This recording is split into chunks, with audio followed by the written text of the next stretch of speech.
नमस्कार दोस्तों, क्या आपने कभी सुना है कि कोई आदमी किसी को 25 लाख लोन दे दे और उसके बाद लोन वापस लेने से भागता रहे?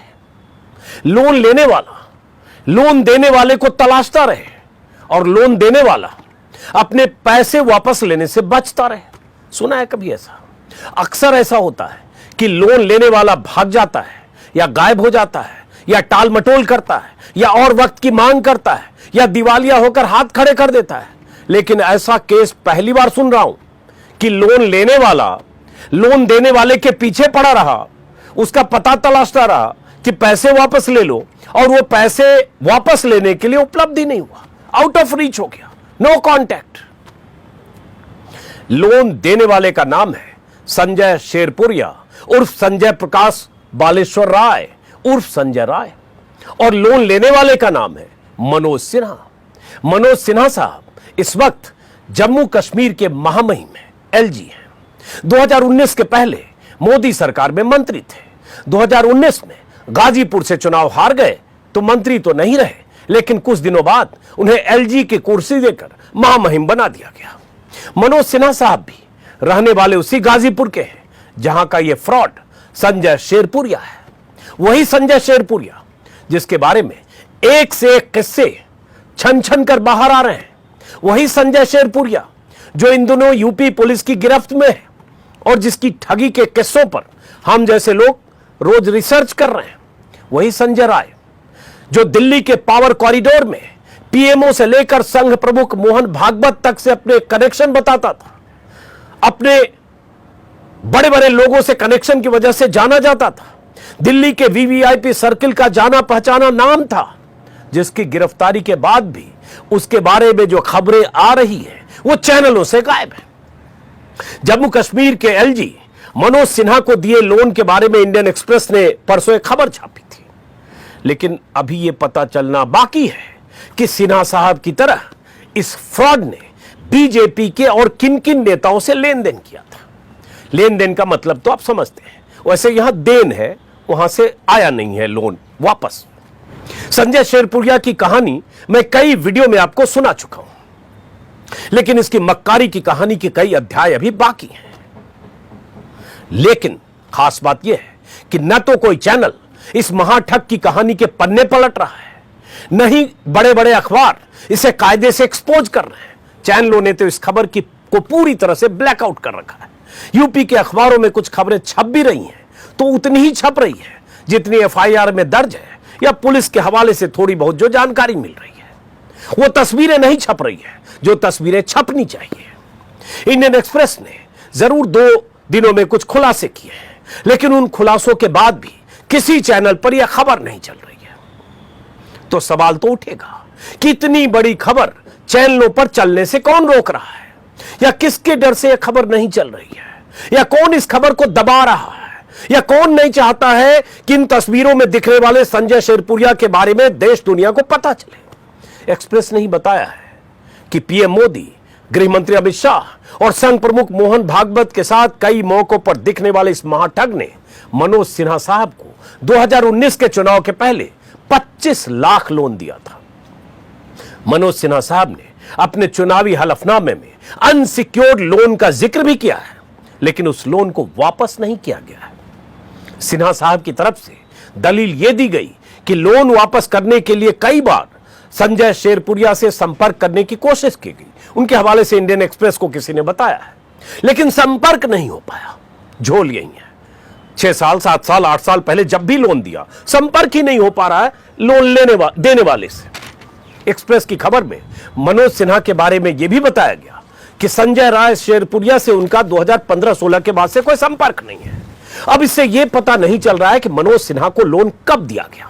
अगर संजय शेरपुरिया ने इतने साल पहले लोन दिया तो यह कैसे मुमकिन है कि लोन लौटाने के लिए बेताब मनोज सिन्हा साहब कई सालों तक संजय शेरपुरिया से संपर्क ही नहीं कर पाए, जबकि शेरपुरिया दिल्ली से लेकर गाजीपुर तक घूमता रहा, पावर कॉरिडोर में घूमता रहा, मोदी जी पर दिव्यदर्शी मोदी किताब लिखकर विमोचन करवाता रहा, मंचों पर दिखता रहा, मंचों से संघ प्रमुख और बीजेपी नेताओं की मौजूदगी में भाषण देता रहा, हिंदू और हिंदुत्व के बारे में प्रवचन देता रहा, मनोज सिन्हा के इलाके गाजीपुर के विकास और उत्थान के लिए कथित तौर पर जी जान से जुटा रहा। राय साहब के नाम पर वहां बहुत कुछ करता रहा। लोगों को रोजगार देने के दावे करते हुए समाज सेवी का चोला ओढ़कर लगातार सक्रिय रहा, दिल्ली से गाजीपुर तक। लेकिन सिन्हा साहब उसका लोन वापस करने के लिए उससे संपर्क नहीं कर पाए। ये तो सिन्हा साहब और शेरपुरिया ही बता सकते हैं कि लोन देने और वापस नहीं लेने की कहानी क्या है। शेरपुरिया तो पुलिस के शिकंजे में, यूपी पुलिस के शिकंजे में। उम्मीद है मनोज सिन्हा साहब पूरी बात जनता को जरूर बताएंगे। मीडिया कोई उनसे पूछ नहीं रहा है, कोई चैनल उन तक पहुंच नहीं रहा है, टीवी के कैमरे जम्मू कश्मीर राजभवन के बाहर तैनात नहीं है। इस बीच हल्की बूंदाबांदी भी हो रही है। अगर होते तो सिन्हा साहब को बाइट देने में सहूलियत भी होती।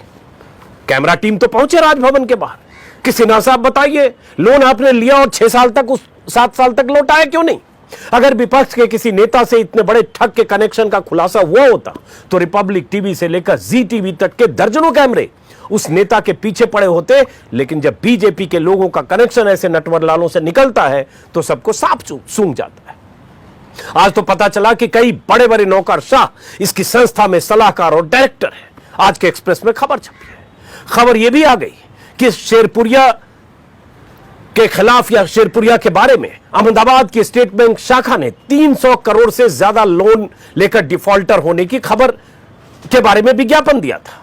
बैंक ने बकायदा अखबार में विज्ञापन देकर लोगों को इससे सतर्क रहने को कहा था। यह भी मैं वीडियो में बता चुका हूं। भुगतान करने के लिए 15 दिन का नोटिस दिया गया बैंक की तरफ से। लेकिन बैंक का यह विज्ञापन छपा है संजय शेरपुरिया की गिरफ्तारी के 2 या 3 दिन बाद। तो फिर सवाल उठता है कि बैंक क्या इंतजार कर रहा था कि पहले यूपी में शेरपुरिया की गिरफ्तारी होगी और तब इश्तेहार देंगे।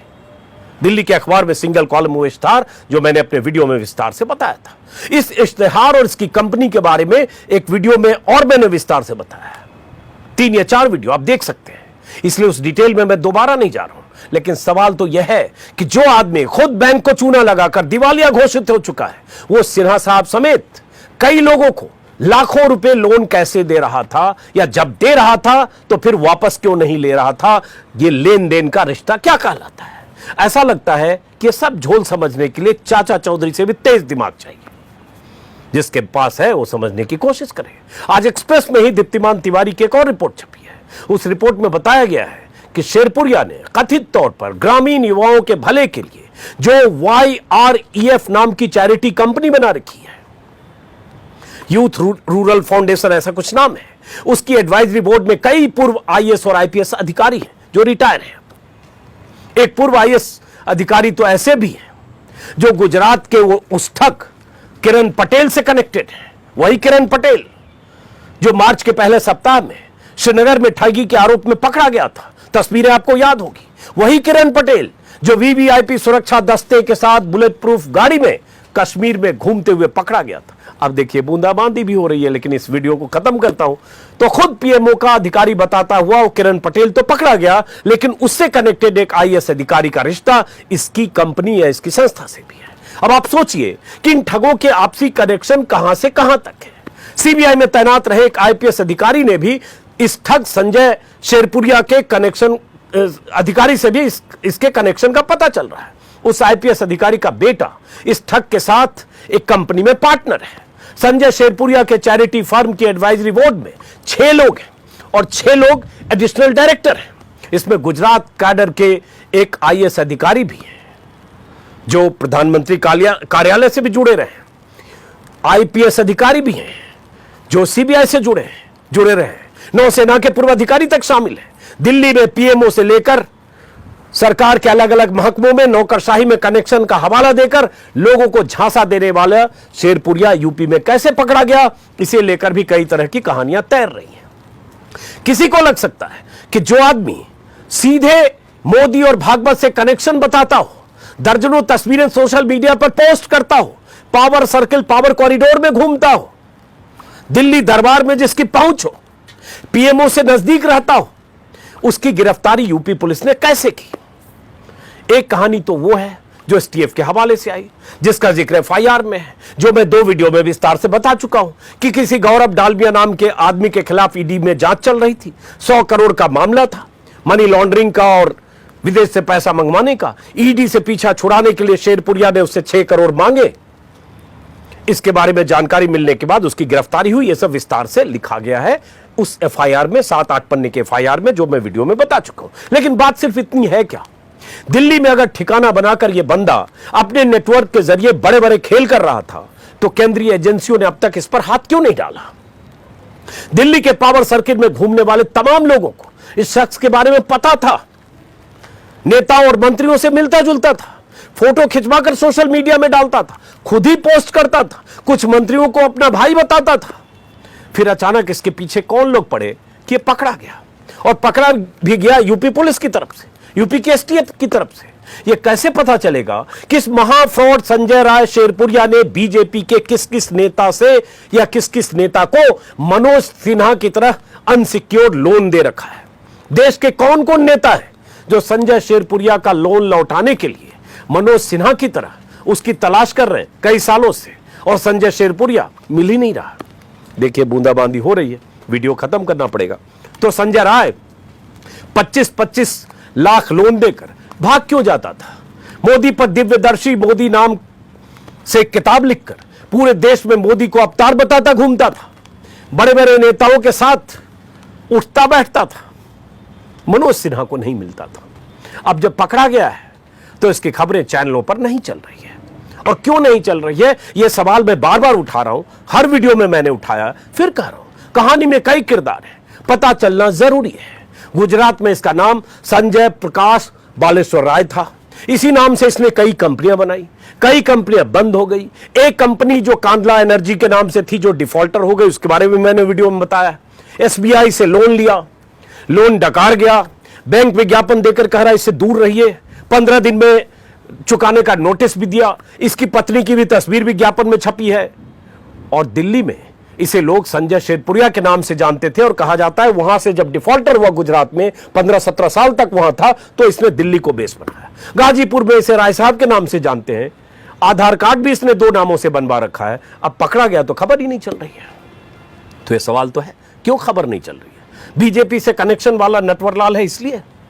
प्रधानमंत्री मोदी से लेकर अमित शाह, भागवत, अनुराग ठाकुर से लेकर जो ब्रजेश पाठक तक के साथ तस्वीरें हैं इसलिए? कोई तो वजह होगी कि खबर नहीं चल रही। आज जो खबरें छपी एक्सप्रेस का वो मैंने बताया, लेकिन हिंदी के 2 अखबारों में मामूली खबर है कि लेन देन के साक्ष्यों से शेरपुरिया की मुश्किल बढ़ेगी, और इसे अब रिमांड पर लेने की कोशिश कर रही है एसटीएफ। हो सकता है आज रिमांड पर ले, और उसके बाद बड़े लोगों से नजदीकियों के राज इससे खुलेंगे। और अक्सर बड़े नेताओं की गाड़ी में नजर आता था। इसी में एक खबर यह भी है कि लखनऊ में भी सत्ता दल के एक बड़े नेता से शेरपुरिया की नजदीकी थी, अक्सर उनके साथ दिखता था। एक कार्यक्रम में नेता ने शेरपुरिया को सम्मानित भी कराया था। अब वो नेता मैं नहीं जानता कौन हूं, लेकिन एक कार्यक्रम में ये ब्रजेश पाठक जो यूपी के डिप्टी सीएम है, उनके साथ भी दिखे थे। खबर ये भी एक दर्जनों संस्थाएं इसने रजिस्टर्ड कराई, तो वो भी मैंने बताया था, शायद 36 या 39 संस्थाएं इसकी थी, अलग अलग तरह से, अलग अलग नाम से, अलग अलग कार्ड। तो इसके गोरख धंधे की बहुत सारी कहानियां हैं। 2 लाख लोगों को रोजगार देने के दावे करता था। इसकी वेबसाइट है sanjaysherpuria.org, उसमें भी विस्तार से बहुत कुछ है। इसने अपने को महिमा मंडित करते हुए कहा था, उस पर भी मैंने वीडियो बनाया। मेरा सिर्फ यह कहना है कि जब इतनी कहानियां आ रही हैं जो छिटपुट आ रही हैं, बड़े अखबार खोजी तरीके से छाप नहीं रहे, एक्सप्रेस ने जरूर छापा है, फिर चैनल और चैनल के रिपोर्टर इस खबर के पीछे क्यों नहीं है? इस खबर की तह तक जाने की कोशिश क्यों नहीं कर रहे? कौन लोग हैं जो इसे बचा रहे थे? कौन लोग हैं जो इसे पनाह दे रहे थे? कौन लोग हैं जो इसे संरक्षण दे रहे थे? किसके दम पर इसने इतना बड़ा साम्राज्य खड़ा किया? ये कौन पूछेगा? नहीं पूछेगा तो हम पूछते रहेंगे, असर हो या ना हो। चूंकि बूंदाबांदी हो रही है, अचानक पीछे मौसम, आसमान में बादल छा गए, कुछ बूंदे मेरे माथे पर भी है। मुझे पता नहीं जो कैमरामैन कैमरा कर रहे हैं उसमें कितनी रोशनी है, कितना डार्क है, कुछ पानी की बूंदे भी हैं। फिलहाल इस वीडियो को खत्म करते हैं, क्योंकि अब बारिश से बचना होगा, वरना कैमरा और ये सब माइक वाइक सब अब खराब होगा। तो कहानी अधूरी रखते हैं। इस कहानी पर मेरी नजर होगी। अगर आप गाजीपुर के यूपी के हैं, अगर आपको कोई जानकारी इसके बारे में है, आप जरूर मेरे कमेंट बॉक्स में लिखें, फेसबुक पर जानकारी दें। और बारिश हो रही है। नमस्कार। सब्सक्राइब नहीं किया तो सब्सक्राइब करें, और सब्सक्राइब कर लिया तो ज्वाइन करें। नमस्कार।